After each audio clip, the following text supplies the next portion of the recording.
Bonjour à tous. Voici ce second épisode consacré à Lévinas et en ouverture, je vais vous lire un passage de la Bible qu'on trouve dans le livre de la Genèse au chapitre 4.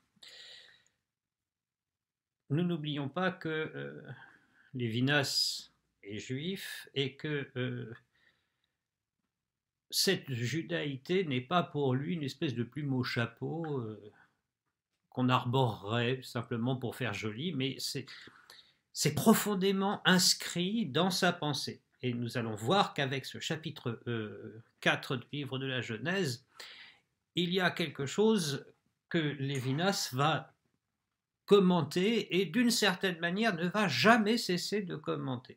Alors je lis le texte, c'est tout de suite après ce qu'on appelle l'épisode du péché originel.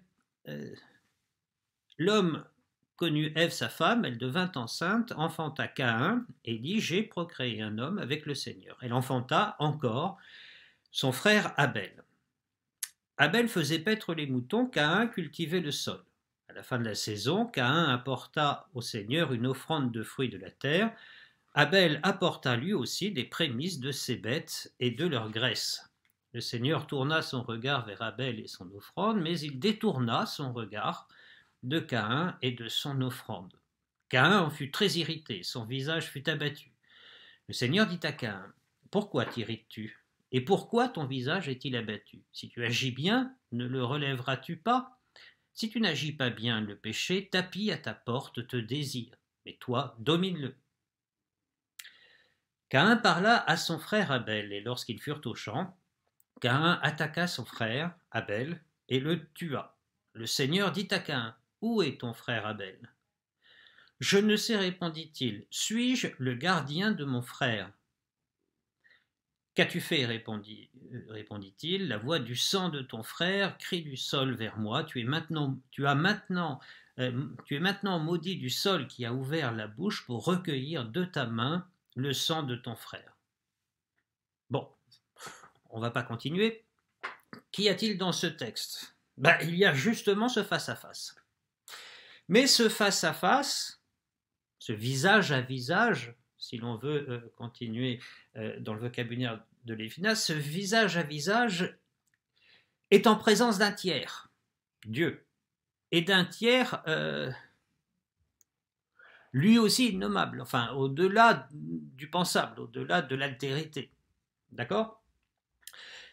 Et que se passe-t-il? Eh bien, il se passe que cette relation Caïn-Abel est suspendue à quelque chose qui a Dieu pour origine, à savoir le fait que Dieu a accepté le sacrifice d'Abel, mais n'a pas accepté celui de Caïn. Pourquoi? On ne va pas rentrer là-dedans. Je me refuse à tout commentaire théologique. Donc on laisse la question du pourquoi. Pourquoi Dieu a agi comme ça? Ça ne nous regarde pas, nous sommes philosophes. Qu'est-ce qui nous regarde?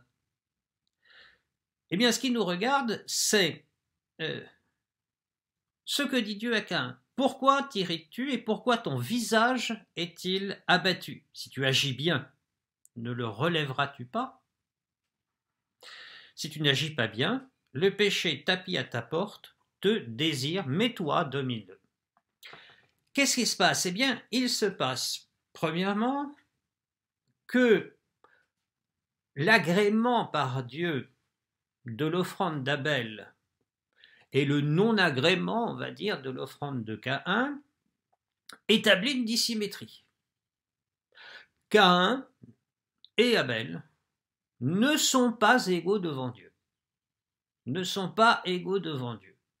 Donc le face-à-face Caïn-Abel est un face-à-face dissymétrique. Alors ça c'est fondamental, on va le voir avec le texte de Lévinas bientôt.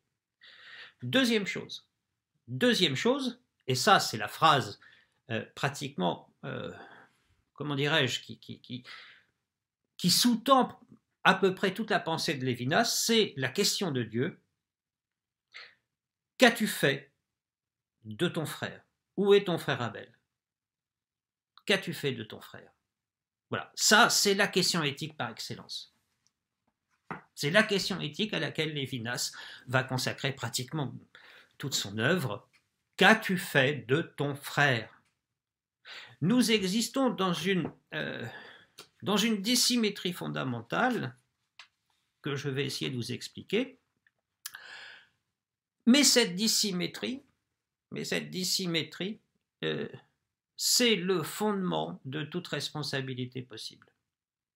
Qu'as-tu fait de ton frère? Qu'ai-je fait de mon frère? Qu'ai-je fait d'autrui? Et donc, on comprend que si Lévinas a cette question en tête, je ne peux pas régler cette question à partir de moi. Il faut bien que ce soit autrui qui soit le principe même de toute réponse possible. Alors, cet épisode de Caïn et Abel, c'est le premier meurtre dans la Bible. Bon, c'est le premier, mais c'est vraiment pas le seul. Mais en tout cas, c'est le premier. C'est le premier. Donc, premier point chez Lévinas, et je continue maintenant la lecture de Totalité et Infini, encore une fois, pour que vous puissiez lire, mais ça je ne le lirai pas pour vous, pour que vous puissiez lire le dernier texte qui est dans votre manuel. Alors, Totalité et Infini, que se passe-t-il? Eh bien, Lévinas va essayer de comprendre ce que c'est que le meurtre.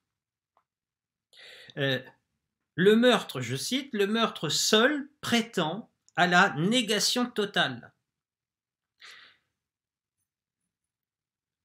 Tuer n'est pas dominer, mais anéantir, renoncer absolument à la compréhension. Caïn, renonce à la compréhension. Il renonce à essayer de percevoir pourquoi existe cette dissymétrie entre l'offrande de son frère et sa propre offrande. Donc, le meurtre, à partir de ce moment-là, le meurtre exerce un pouvoir sur ceux qui échappent au pouvoir. Vous voyez que là, on est vraiment dans le commentaire du texte biblique.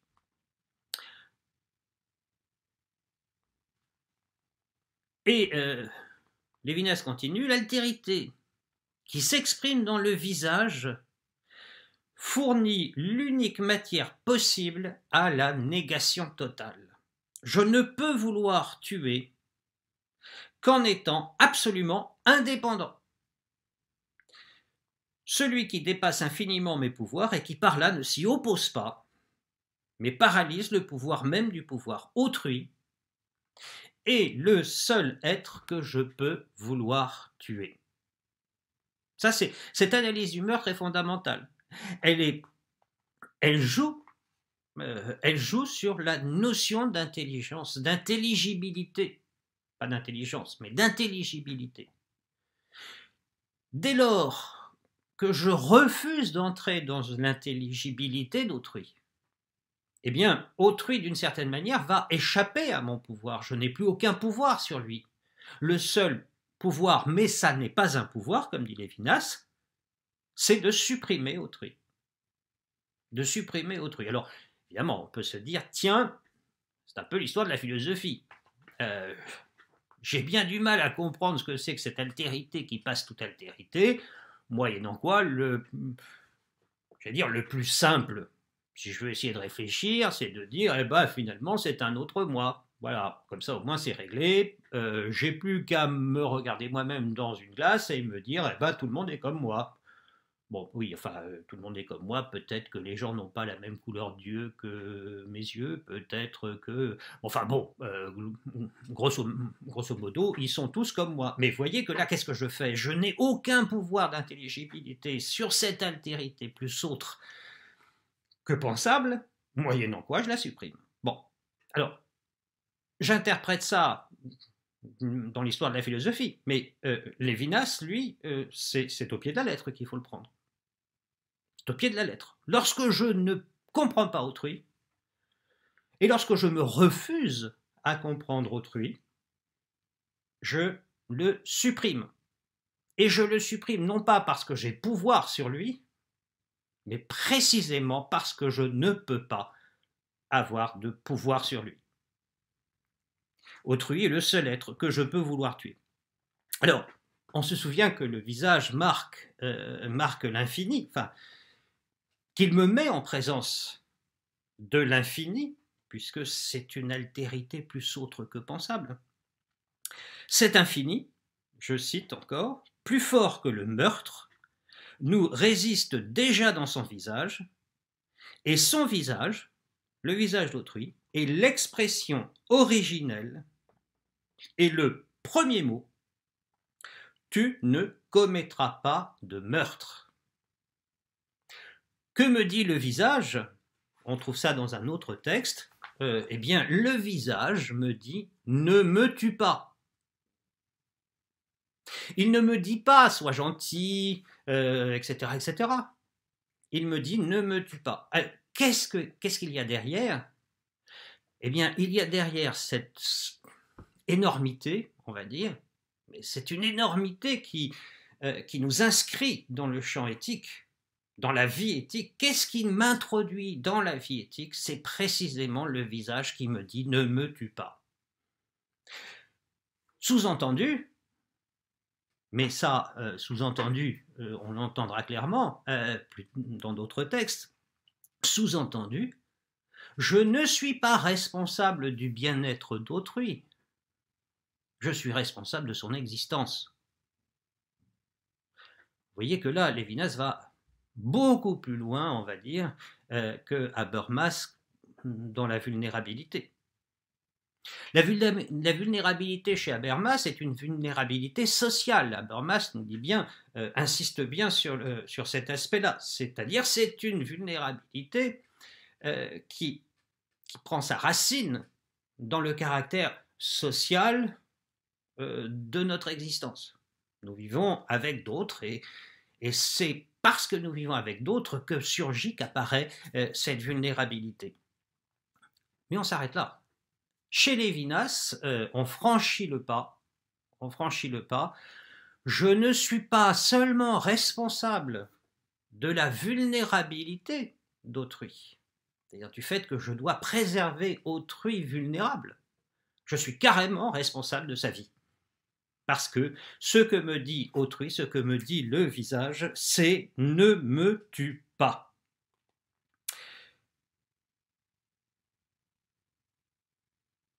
Il y a donc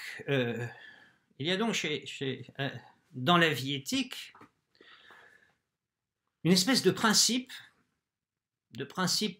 difficile, c'est l'existence même d'autrui en tant qu'autrui. Ce principe, pourquoi est-il difficile? Eh bien, parce que justement, je ne peux pas, j'allais dire, ménager autrui. Il ne s'agit pas de ça. Il ne s'agit pas de faire en sorte que je sois gentil. Il s'agit de faire exister autrui. Je suis responsable de l'existence même d'autrui. Autrui, je cite encore Lévinas dans Totalité et Infini, autrui en tant qu'autrui se situe dans une dimension de la hauteur et de l'abaissement. Glorieux abaissement. Il a la face du pauvre, de l'étranger, de la veuve et de l'orphelin, et à la fois du maître appelé à investir et justifier ma liberté. Qu'est-ce qu'il y a dans cette phrase? Bon, il y a dans cette phrase ce qui va être développé dans un second ouvrage de Lévinas, c'est-à-dire qui s'appelle Autrement qu'être ou au-delà de l'essence, que j'ai évoqué hier. Autrui en tant qu'autrui se situe dans une dimension de la hauteur, puisque c'est lui qui me dit ne me tue pas, et qui donc me disant ne me tue pas, me pose comme ce qui garantit sa propre vie à lui. Donc il est maître d'une certaine manière. Il est maître, mais il est en même temps la figure propre de l'abaissement. Il a la face du pauvre, de l'étranger, de la veuve, de l'orphelin. Bon, ça, ce sont des catégories bibliques, hein. Le pauvre, l'étranger, la veuve et l'orphelin, c'est une espèce de ritournelle qu'on trouve à peu près partout dans l'Ancien Testament.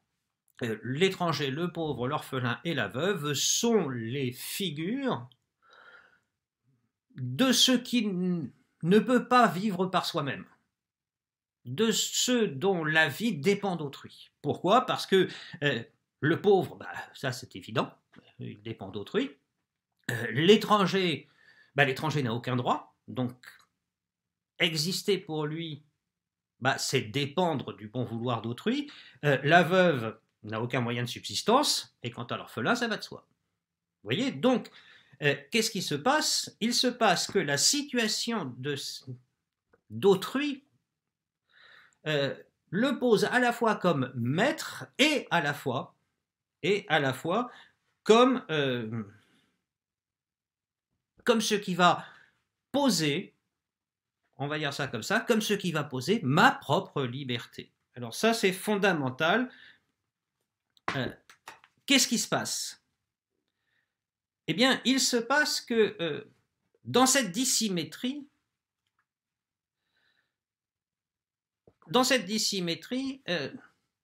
la présence, le face-à-face, m'enjoint, me contraint à la liberté. Alors, il y a un très très joli texte, bon, je n'ai pas le temps de vous le citer, il y a un très très joli texte de Lévinas où Lévinas va aller jusqu'au bout de cette idée. Qu'est-ce qui se passe? Dans le face-à-face, dans ma vie éthique, je suis contraint au face-à-face. Pourquoi? Parce que autrui est toujours déjà là, et qu'autrui, parce qu'il est là, est à la fois là comme figure du maître et comme figure du plus petit. On a déjà vu ça dans Matthieu 25. Cette réalité implique ma liberté. Et donc, et c'est là le très joli texte, Lévinas nous dit, eh bien, lorsque autrui se dévoile, lorsqu'autrui est posé, voilà, il faut mieux dire ça comme ça, lorsqu'autrui est posé face à moi, eh bien, il requiert ma liberté, mais il requiert de moi une bonté insoupçonnable, une bonté de moi-même que je ne peux pas soupçonner, que je ne peux pas percevoir avant la rencontre avec autrui. Donc ça, c'est très joli. Ça va signifier que notre vie éthique est là pour mettre à jour cette bonté qui nous habite, mais dont nous ne savons que faire et dont la plupart du temps, d'ailleurs, nous ne faisons rien. Pourquoi? Parce que nous ne considérons pas le face-à-face, parce que nous dérobons à ce face-à-face. Mais lorsque je ne me dérobe pas à ce face-à-face, autrui, en mettant en jeu ma liberté, met en jeu mes possibilités les plus hautes en matière de bonté. Alors, on peut traduire ça par charité, si vous voulez. D'accord? Autre chose, dans ce cas-là, eh bien, que se passe-t-il? Nous sommes, je cherche le texte parce que j'aimerais pouvoir vous le citer,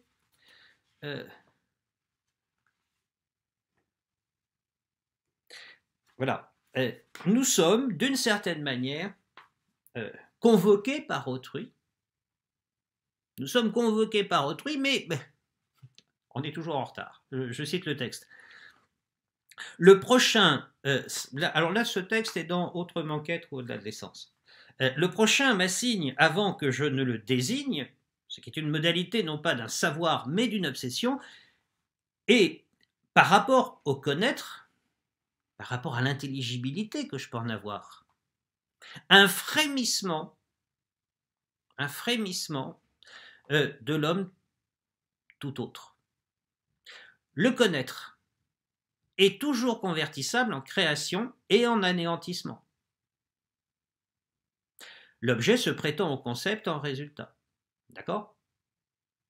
Si connaître, entrer dans l'intelligibilité, c'est créer d'une certaine manière, c'est-à-dire c'est rendre l'inconnu connaissable et connu, ou bien anéantir ce connaissable, ou anéantir l'objet, refuser l'intelligibilité. Par la suppression du singulier, par la généralisation, le connaître est idéalisme. Je conceptualise, on va dire. D'accord? Dans l'approche, et là on passe dans la vie éthique, dans l'approche, je suis d'emblée, serviteur du prochain, déjà en retard, et coupable de retard.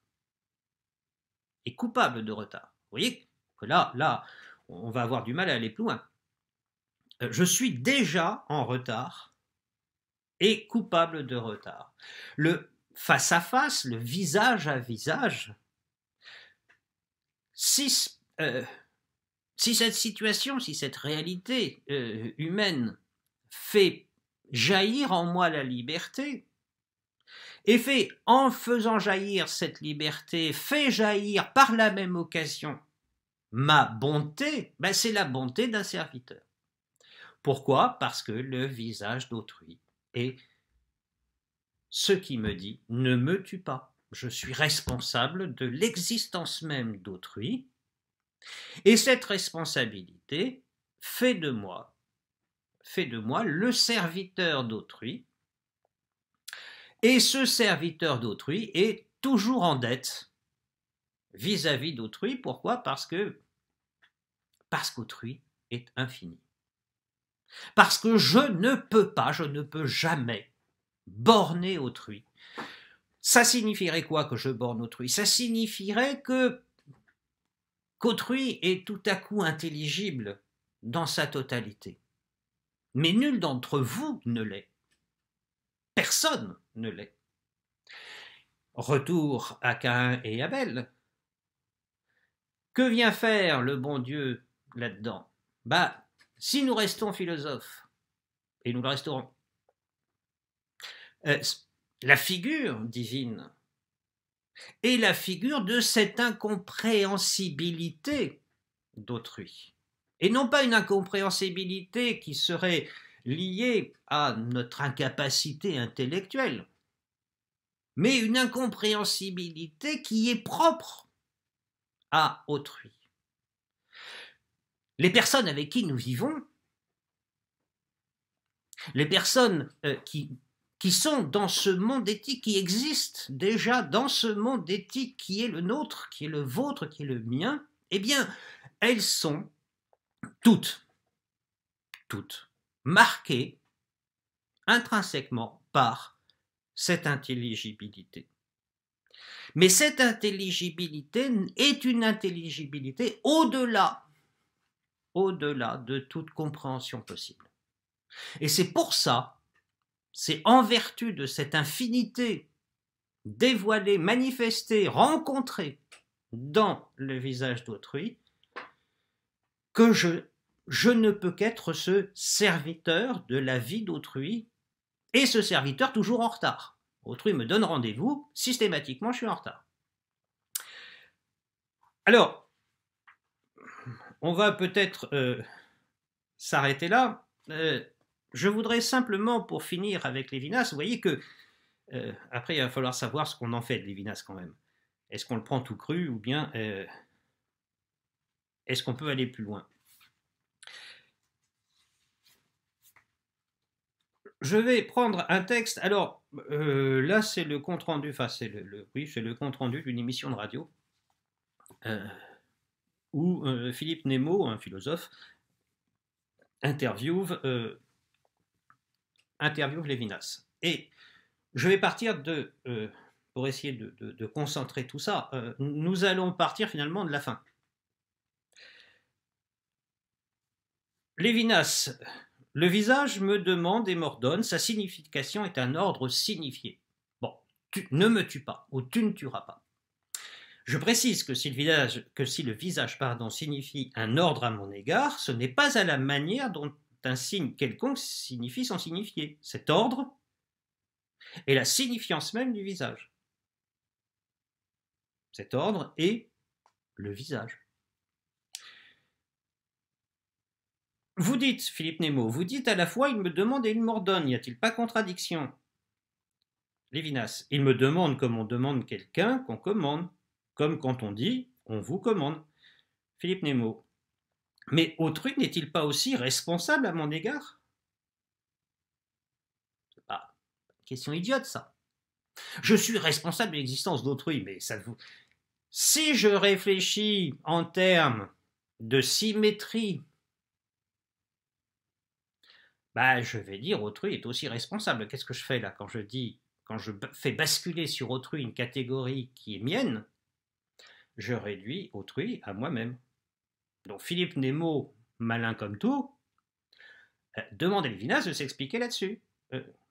Il paraît logique qu'autrui soit ce que je suis, soit vis-à-vis de moi ce que je suis vis-à-vis de lui. Il ne faut pas oublier qu'il y a une dissymétrie totale. Réponse de Lévinas. Peut-être. Mais ceci est son affaire. Un des thèmes fondamentaux de totalité et infini est que la relation intersubjective est une relation non symétrique. En ce sens, je suis responsable d'autrui sans attendre la réciproque. Dût-il m'en coûter la vie? La réciproque, c'est son affaire. C'est précisément dans la mesure où entre autrui et moi la relation n'est pas réciproque que je suis sujétion à autrui et je suis sujet essentiellement dans ce sens. Mais parce que je suis responsable d'une responsabilité totale qui répond de tous les autres et de tout chez les autres, même de leur responsabilité. Le moi a toujours une responsabilité de plus que les autres. La réciprocité, c'est du point de vue de l'existence, c'est l'affaire d'autrui. Et si je veux aller aussi loin que possible dans la découverte de ma bonté, puisqu'autrui est la source d'où jaillit ma liberté, donc ma capacité à la bonté ou à la charité, eh bien, ça va signifier que je vais devoir laisser à autrui la responsabilité qui est la sienne. Je ne peux pas, sinon c'est complètement illogique. Et là, c'est retour à la case départ. Je ne peux pas tabler sur une réciprocité. Je suis responsable d'autrui, oui. Je suis responsable de tout chez tous les hommes, dit Lévinas, oui. Et c'est tout. En aucun cas, je ne peux ni ne dois poser une réciprocité. Pourquoi? Parce que si je suis en dette vis-à-vis d'autrui, je peux penser qu'il est lui aussi en dette vis-à-vis de moi, donc qu'il est comme moi. Et bien c'est ça qui n'est pas possible. C'est ce type de raisonnement qui est absolument exclu par Lévinas. Jamais, jamais nous ne pouvons exister authentiquement dans la vie éthique sous le mode de la réciprocité. Ça, c'est ce qui ne nous est pas permis chez Lévinas. Pourquoi? Parce que si nous prétendons toujours exister sur le mode de la réciprocité, eh bien, d'une certaine manière, c'est nier purement et simplement l'altérité plus autre d'autrui Et c'est quoi cette négation? C'est son meurtre. On se souvient de l'analyse du meurtre. Je n'ai pas barre sur autrui, je n'ai pas la possibilité de contrôler autrui, je n'ai pas la possibilité d'entrer dans l'intelligence d'autrui de telle sorte que je puisse l'obliger à la réciprocité. Tout ça, c'est hors de mon pouvoir. Qu'est-ce que le meurtre? Eh bien, le meurtre est une annihilation, il n'est pas un pouvoir. Et là, autrui qui me dit ne me tue pas, autrui qui me dit ne me tue pas, et qui, en me disant ne me tue pas, en me présentant, en s'imposant à moi comme visage et comme infini, à ce moment-là, autrui, retour au début de cet épisode, autrui est la seule réalité que je puisse vouloir tuer. Exiger la réciprocité, c'est exactement le meurtre. Un meurtre éthique, bien sûr, mais c'est un meurtre. Pourquoi? Parce que cette liberté d'autrui, oui, elle est. Absolument, elle est. Et elle est même à tel point que ma propre liberté dépend de la liberté d'autrui. Ça, c'est évident. Mais je n'ai pas à tuer autrui. Pourquoi? Parce que je suis responsable de sa responsabilité. Alors ça, faut l'entendre. Lévinas dit, je suis responsable de la responsabilité d'autrui, mais sa responsabilité, c'est son affaire. Bien. Que tirer de Lévinas?